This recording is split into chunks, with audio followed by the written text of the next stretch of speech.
আমারে ভুলে যায়েন না প্লিজ। যদি কোনোদিন শুনি আপনি আমারে ভুলে গেছেন,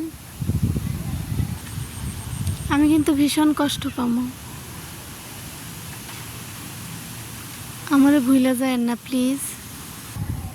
কবে হুসুট খায়া পইরা গেছিলাম, কবে অদেখা তার কাটায় পছন্দের জামাটা ছিঁড়ে গেছিল, কবে লোকাল বাসে উঠতে গিয়া অদেখা কোন মানুষ হাত ধরে টাইনা উঠাইছিল।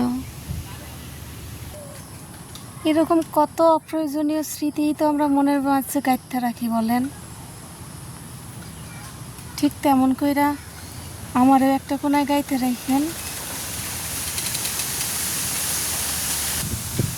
আমারে ভুইলা যায়েন না প্লিজ। যদি ফোনের মেমোরির মতো আপনার মনের মেমোরিটাও ফুল হয়ে যায়, আর যদি সেদিন কোনো কিছু ডিলিট করার দরকার পড়ে, তাহলে অন্য কিছু ডিলিট করেন, আমারে ডিলিট করেন না প্লিজ। আপনার মনের একটা কোণায় আমারে রাইখে দিয়েন, যত্নে, না হয় অযত্নে। আমারে ভুইলা যায়েন না প্লিজ, ভুইলা যায়েন না আমারে।